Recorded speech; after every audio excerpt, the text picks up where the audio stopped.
There's a certain kind of silence you notice in others. Not the absence of sound, but the presence of something untouched. Something that doesn't flinch when the world gets loud. You see it in their eyes. That stillness that doesn't need to prove anything. That calm that feels like it belongs to another universe. And you wonder, how can they be so at peace when my mind never shuts up? You admire it. That gentle way some people carry themselves. Not because they're strong in the way the world demands, but because they seem untouched by it. And in that admiration, there's a quiet ache, a whisper that says, I wish I could feel that too. But you don't say it out loud. You carry it like a secret bruise. Because to admit that you crave peace feels like confessing that you've been at war for too long. So you keep moving. You keep pretending. You keep collecting pieces of calm from books, from voices, from people, trying to assemble a version of peace that doesn't fall apart when you're alone. But deep down, you know that something inside you is tired. Not tired in the way sleep can fix. Tired in the way souls get when they've been silenced too long. And here's the strange thing. That peace you admire, that calm you see in others, it's not foreign. It's not theirs. It's yours. Asleep. Unremembered. Waiting. What if peace isn't something you have to earn, but something you've simply stopped listening to? What if all this restlessness you carry isn't proof that you're broken, but evidence that something inside you still believes there's another way to exist?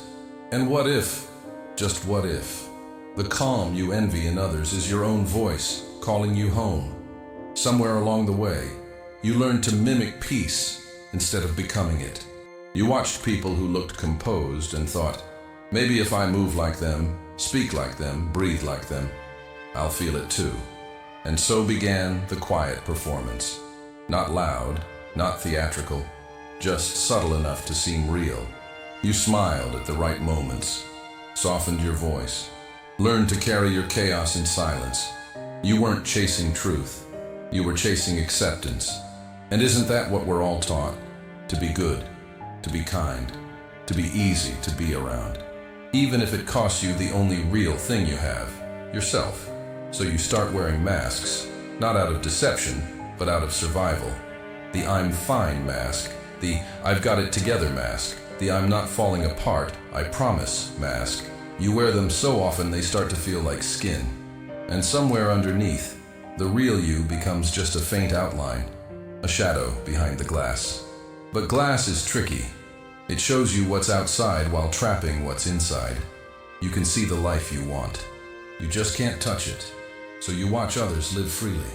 You admire their calm, their stillness, their unshakable presence. And without meaning to, you start shrinking. You try to be what they are. But the more you try, the further you drift from who you are. And that's the invisible prison. Not the chaos around you, but the quiet belief that you must become someone else to deserve peace. No one told you that peace doesn't come from performance. It doesn't live in the echo of someone else's voice. It doesn't bloom in the garden of imitation.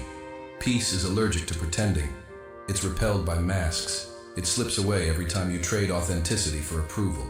But how could you know? You were just trying to survive, to belong, to not feel like the noise inside you made you unworthy. And so the cycle deepens.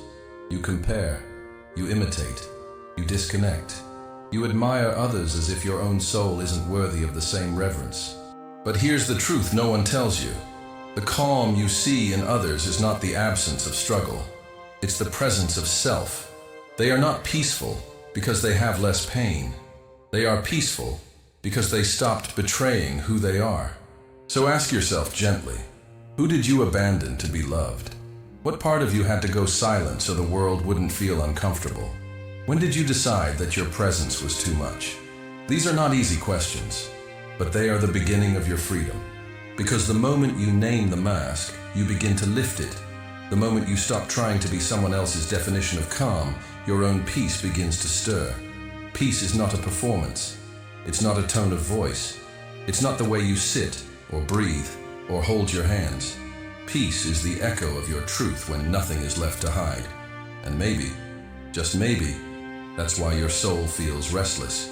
Because it's not meant to wear someone else's stillness. It's meant to remember its own. You don't need to be like them. You don't need to copy the way peace looks on someone else. You need to come home to the version of peace that's been waiting quietly inside you. The one that doesn't require silence, just honesty. The one that doesn't ask for perfection, only presence. So maybe it's time. Time to stop rehearsing. Time to let the mask fall.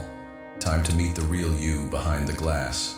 And when you do, when you finally stop trying to look calm and start allowing yourself to be real, you may discover something strange. The peace you thought was outside you was never outside you at all. If you feel like you've been pretending for too long, if you've been admiring peace in others while hiding your own storm, tell me below. What part of yourself did you silence to be accepted? Write like no one's watching. Write like it's the first time someone might truly listen. There are wounds that don't scream. They whisper. They hide behind your ability to function. They wear your smile. They sit quietly in the back of your throat when someone asks how you've been and you say, "I'm fine." But you're not fine. You're exhausted. Not just physically, existentially. It's the kind of tired that seeps into your soul. The kind that doesn't go away with rest, because it's not sleep you need. It's truth. Truth about the pain you've been carrying, alone. The quiet battles you've fought in your own mind. The moments you've envied the peace of others because your own heart feels like a battlefield. What they don't see is that your calmness isn't calm at all. It's restraint. It's compression. It's decades of emotion folded into a shape that looks acceptable. You were never taught how to feel, only how to endure. And so you did. You endured heartbreaks no one saw. You buried questions that were too dangerous to ask. You became the strong one, not because you were unshakable, but because you had no other choice. Somewhere along the way, you confused stillness with suppression. You thought that if you didn't speak of it, it would disappear. But pain doesn't vanish in silence. It becomes part of your architecture. It builds walls. It writes stories in your body. It turns the softest parts of you into armor. And yet, there's something sacred about that pain, because it didn't destroy you. It carved you open. It made you deep. It made you feel. It gave you empathy and eyes that see beyond appearances. Pain, when met with honesty, becomes a teacher. It reveals what matters. It strips away the unnecessary. It asks you to stop pretending, to be raw and real and here. Maybe that's why you've been breaking. Not because you're weak, but because something inside you is done pretending. Done trying to be untouchable. Done wearing a version of peace that doesn't fit. Because here's the truth that no one tells you. The peace you seek isn't born from avoiding pain. It's born from moving through it. It's in the moment you finally admit, "I'm not okay." It's in the moment you cry without needing a reason. It's in the moment you stop running from the chaos inside you and sit with it instead. This is what the path looks like. Not a straight line to serenity, but a spiral inward. And at the center of that spiral isn't the version of you that's fixed, perfect, whole. It's the version of you that's real. The one who hurts, the one who doubts, the one who's been holding their breath waiting for permission to just exist. So let me ask you, when did you start believing that your pain made you unworthy? Who convinced you that you had to be okay to be loved? The truth is, your broken places are not your shame. They're your story. They are the map back to your soul. And yes, it hurts. It hurts to feel so much, to wake up heavy, to walk around with a heart that remembers every bruise. But it also means you're alive, that you haven't gone numb, that there's still something inside you that refuses to give up. Maybe your pain is not a flaw. Maybe it's your invitation to stop pretending, to stop chasing, to stop hiding behind borrowed peace, because you don't need to borrow anymore.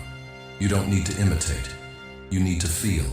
To sit in the quiet wreckage of who you've been and allow something true to rise from it.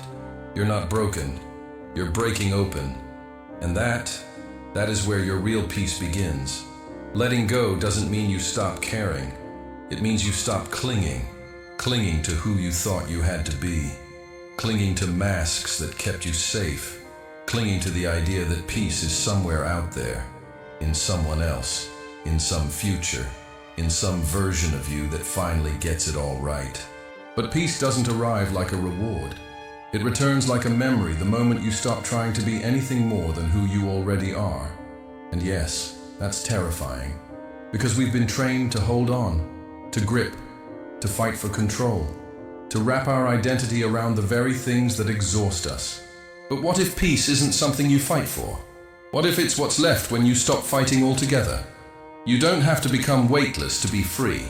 You just have to stop carrying what was never yours. Let go of the voice in your head that says peace is for other people. Let go of the belief that you have to earn your worth through perfection. Let go of the story that being calm means being passive, silent, invisible. Peace isn't silence, it's alignment. It's when your inner world stops contradicting itself. It's when your body, your heart, your breath all finally agree, this is enough, I am enough. It's in the moment you stop managing people's perceptions and start honoring your truth.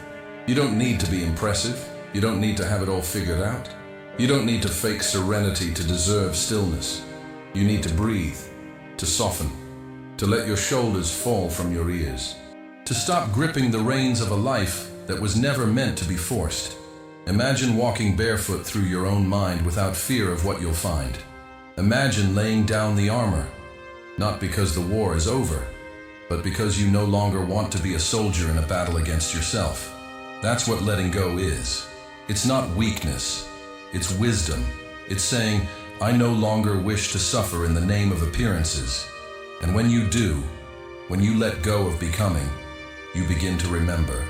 You remember the part of you that was never confused, never afraid, never rushing.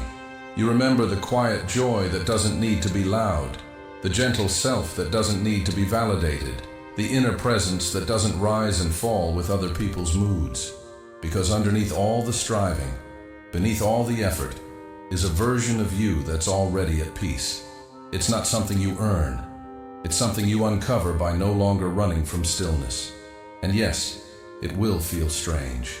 To no longer hustle for worth, to no longer edit yourself to fit the moment, but it will also feel like coming home. There's a paradox you'll start to notice. The less you try to be accepted, the more people are drawn to your truth. The less you try to be impressive, the more others feel safe around you. Because authenticity is magnetic, not the curated kind, but the raw, unfiltered kind that says, this is who I am. No mask, no role, just presence. Letting go is not the end of something. It's the beginning of space. Space to feel, space to heal, space to listen to your own heartbeat without shame. And in that space, peace doesn't just visit, it stays. Not as a perfect silence, but as a steady rhythm beneath the noise. Not as the absence of feeling, but as the full permission to feel without collapsing into the feeling. So maybe this is the invitation, to stop proving, to stop performing, to stop clinging to peace as a performance, and begin living as if peace was your nature all along. Because it is. And the moment you stop trying to be something else, it starts to shine through. You are not far from it. You are not broken beyond reach. You are simply remembering what it feels like to walk without weight. At some point you realize you're not looking for answers anymore. You're not trying to fix what feels broken. You're not trying to become a version of yourself that finally earns peace. You're just tired.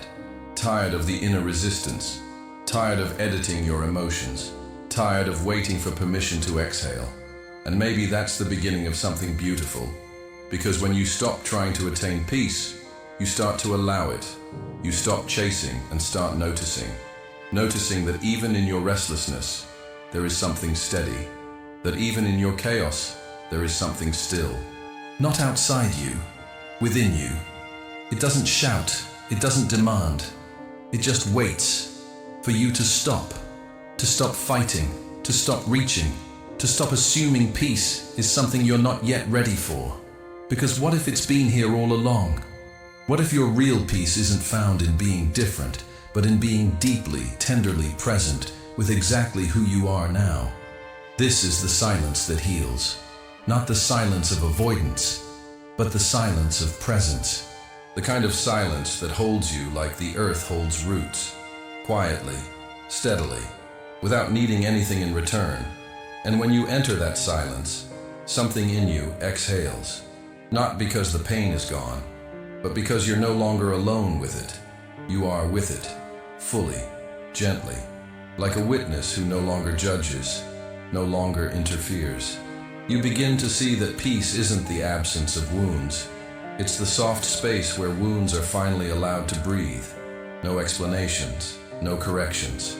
Just space, just awareness, just being. And in that being, you touch a truth that's older than all your fears. You were never disconnected. You only forgot how to listen. So you begin to walk differently, not with urgency, but with reverence. You speak slower. You breathe deeper. You allow emotions to rise like waves, not to drown in them, but to watch them pass. You realize that nothing needs to be perfect to be sacred. Not your thoughts, not your journey, not even your healing. Especially not your healing. Healing is not a race. It's not a checklist. It's not something you complete. It's something you live. It becomes the way you hold yourself in moments of pain, the way you forgive your forgetfulness, the way you return again and again to the simplicity of this breath, this moment, this you. That's the doorway. That's the practice. That's the peace you thought was missing. And now, standing in it, not perfectly but truly, you understand something you didn't before. Peace is not earned. It's remembered. It's not the result of becoming more. It's the result of becoming honest. And that honesty, that soft, radical honesty with yourself, is the seed of everything sacred. So maybe now, you can let go of the search. Not because the journey doesn't matter, but because you've finally arrived in the only place peace ever existed. Here, in your body. Here, in your breath. Here, in your willingness to stop running. Let it be enough. Let the silence hold you. Let the stillness be your teacher. Not the kind that explains, but the kind that shows you who you are by stripping everything else away. And if there's a question left to ask, let it be this.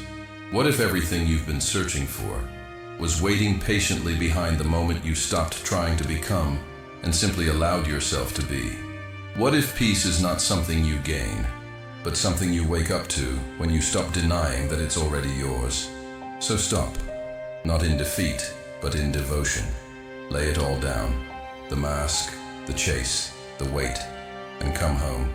Come back to the quiet truth that was never far away, just waiting. Inside you, asleep, and now finally awakening.